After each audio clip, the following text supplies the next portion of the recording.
இன்றைய நாளொரு சிந்தனை நிகழ்ச்சிக்கு உங்களை வரவேற்கின்றேன். இன்றைய நாளொரு சிந்தனை நிகழ்ச்சியில் நான் சொல்லப்போவது, கடந்த வாரங்களில் நாங்கள் கிறிஸ்மஸ் கொண்டாடி இருப்போம். எல்லாரும் சந்தோஷமாக இருந்திருப்பீங்கன்னு சொல்லி நான் விசுவாசிக்கின்றேன்.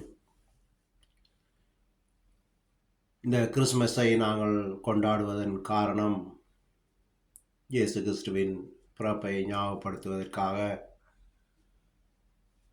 அதை விட பாலம் பிறப்பு நாங்கள் வைப்பதனால் சிறு பிள்ளைகளும் சந்தோஷமாக இருக்கிறார்கள். அடுத்த தலைமுறைக்கு இது கடந்து போவதற்கு ஒரு ஞாபக குறியாகவும் இருக்கும் என்று சொல்லி நான் விசுவாசிக்கின்றேன். இது சிறு பிள்ளைகளுக்கு ஓகே, ஆனால் நாங்கள் பெரிய பெரிய ஆட்கள், ஒரு தகப்பன் ஸ்தானத்தில் இருக்கிற நாங்கள், ஒரு தாய் ஸ்தானத்தில் இருக்கிற நாங்கள், எங்களுடைய சிந்தை இயேசு கிறிஸ்து ஒரு பராக்கிரமசாலி, சேனைகளின் கர்த்தர், யுத்த வீரர், அவர் இந்த உலகத்தை ஆள போறவர் என்ற சிந்தை இருக்க வேண்டும். இயேசு கிறிஸ்து இந்த பூமிக்கு வந்து, இந்த பூமியில் பிறந்து வளர்ந்து மரித்து இந்த உலகத்தை விட்டு போயே இன்றைக்கு 2025 வருடம், அதுக்கு முதல்ல ஒரு 30 வருடம், கிட்டத்தட்ட 2055 வருடங்களுக்கு மேல் ஆகின்றது அவருடைய வயது. ஆனால் நாங்கள் இன்னும் அவரை சின்ன பிள்ளையாக நினைத்து அவருடைய பிறப்பை கொண்டாடி கொண்டிருக்கின்றோம். ஆனால் அவருக்கு இன்னொரு முகம் இருக்கின்றது. அவர் ஒரு பராக்கிரமசாலி. நீங்கள் எல்லாரும் பைபிளில் படித்திருப்பீர்கள். அந்த தேவாலயத்திற்குள்ள எல்லாரும் வியாபாரம் செய்து கொண்டிருக்கும்போது அவர் சவக்கெடுத்து அடிப்பார், எல்லாரையும் கலைப்பார். என்னுடைய தேவனுடைய வீடை கள்ளர் கூகை ஆக்குறீங்களான்னு சொல்லி. அப்படி ஒரு பராக்கிரமசாலி.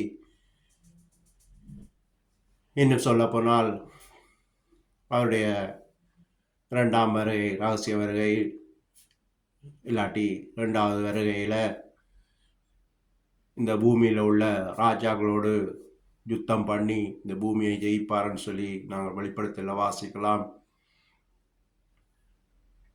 அப்படி அவர் ஒரு பராக்கிரமசாலி, சேனைகளின் கர்த்தர், யுத்த வீரர்,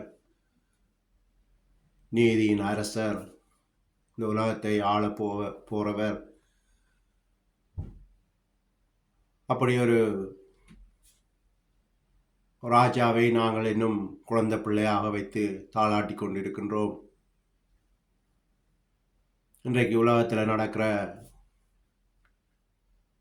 அக்கினி நெருப்பாக இருக்கட்டும், வெள்ளத்தின் அழிவாக இருக்கட்டும், இதெல்லாம் அவருடைய கோபத்தினால நடந்த விஷயங்கள். இன்னும் சொல்ல போனால் கொரோனாவெல்லாம் பார்த்தோம். அது துஷ்ட மிருகத்தினால வந்த கொள்ளை நோய். அது வெளிப்படுத்தல் 6:8 நீங்கள் வாசிக்கலாம். இப்படியாக அவர் எங்களை எச்சரித்து கொண்டிருக்கிறார்.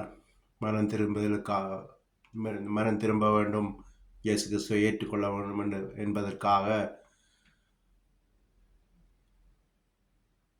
அதுவும் வெளிப்படுத்தல் 9:20 நீங்கள் வாசிக்கலாம். அப்படி இருந்தும் என்று சொல்லி துவங்குகின்றது. அப்படி இருந்தும் சனங்கள் இன்னும் மனம் திரும்பாமல் இருக்கிறார்கள் என்று சொல்லி அந்த வசனம் இருக்கின்றது. இப்படியாக அவர் ஒரு பராக்கிரமசாலியாக இருக்கின்றார். நாங்கள் இன்னும் அவரை குழந்தை பிள்ளையாகவே நினைத்து கொண்டாடுகிறோம். எனவே நாங்கள் இந்த சிந்தையை மாற்றிவிட்டு அவரை பயபக்தியோடு நாங்கள் தொழ வேண்டும். இந்த வீடியோவை பார்க்குற நீங்கள் சிந்தித்து பாருங்கள், உங்களுக்கும் அது புரிய வரும்.